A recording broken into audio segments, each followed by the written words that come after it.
৩২ রকমের আম নিয়ে দিল্লির আম মেলায় সবার মন জয় করল বাঁকুড়ার নিত্যানন্দ। বাঁকুড়া জেলার গঙ্গাজলঘাটি ব্লকের পাঁকতোড় গ্রামের যুবক নিত্যানন্দ গড়াই চাষ করেছেন বিভিন্ন প্রজাতির আম।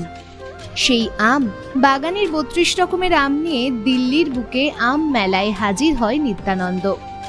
সেখানে এক একটা মিয়াজাকি আম বিক্রি করে ৫,০০০ টাকায়, এছাড়াও চাকাপাত ১,০০০ টাকায়, রেড পালমার ৬০০ টাকায় এবং অন্যান্য প্রজাতির আমগুলো ৫০০ টাকায় বিক্রি করেন।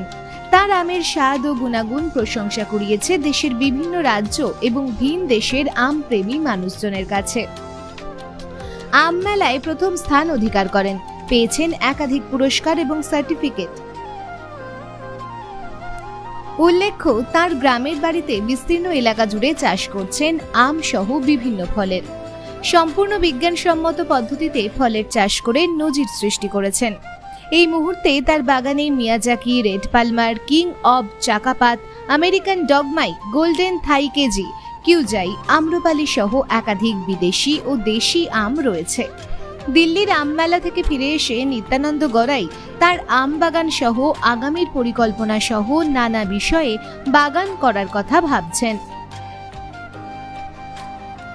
দিল্লি শহর পর দিল্লিতে ঘুরে আসার পর তো খুবই এক্সাইটেড, খুবই আনন্দিত।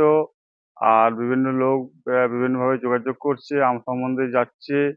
অ্যাকচুয়ালি বলতে গেলে দিল্লি যাওয়ার প্রোগ্রামটা আমাদের গভর্নমেন্ট অফ ওয়েস্ট বেঙ্গলের বাঁকুড়া ডিস্ট্রিক্ট হার্টিকালচার ডিপার্টমেন্ট থেকেই। তো সেখানে আমার ৩২টা বিদেশি ভ্যারাইটির আম ওখানে যায়। সেইখানে দিল্লিতে আমাদের রাজ্যের লোক প্লাস আমাদের ভারতবর্ষের বিভিন্ন স্টেটেরও লোক প্লাস এমনকি কিছু বিদেশি লোকও সেখানে আসে আমার আম প্রদর্শন করে এবং টেস্টও করে কিছু কিছু আম। এবং আমি জাপানিজ মিয়াজাকি বা থাই ব্যানানা, ডগমাই এসব কিছু আম আমি সেলও করি। এখানে কিছু অর্থ উপার্জন হয়। আর তারপর অনেক বিভিন্ন লোক আমার সঙ্গে বিভিন্নভাবে কন্ট্যাক্টও করছে বিভিন্ন গাছের জন্যে, কেউ আমের জন্যে।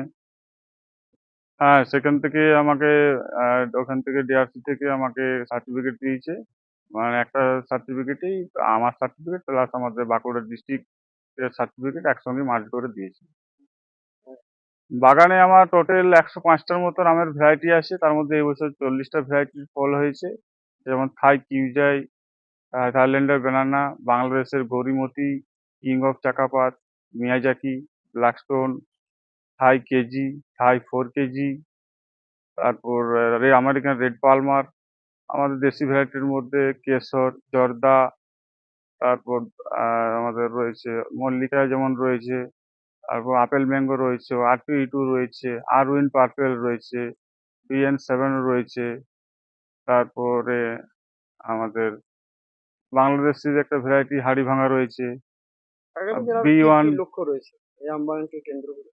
আমবাগানকে কেন্দ্র করে যে পরবর্তীতে আমার এখনো পর্যন্ত আরো কিছু বেশ ১০০টার মতন আরো ভ্যারাইটি এখন আমার আনার আছে। সেগুলো আমি এখনো পর্যন্ত চারা পাইনি, তো সেগুলো আমি নিয়ে আসছি। যাতে সামনের বছর আমি ১০০ র জায়গায় ২০০ আমের ভ্যারাইটি করতে পারি। আর পরবর্তীতে আরো বাইরে জায়গা টায়গা দেখে বাগান বাড়াবার প্রচেষ্টা আছে। আচ্ছা, এই যে চাহিদা, বিদেশি আমের চাহিদা রয়েছে, কিন্তু বিদেশি আম যেহেতু একটু ডিমান্ডিং জিনিস, তা অ্যাভেলেবিলিটি নেই। সেই কারণে সবাইকে দিতে পারা যাচ্ছে না। এটাই একটা অসুবিধা যে ১০টা মানুষ চাইলে হয়তো ২টা মানুষকে দেয়া যাচ্ছে। সবাইকে আম দেয়া সম্ভব হয়ে উঠছে না। পরবর্তীতে চেষ্টা হলে যাতে সবাইকে এই আম ঠিকভাবে ঠিক মূল্যে ন্যায্য মূল্যে দেয়া যায়।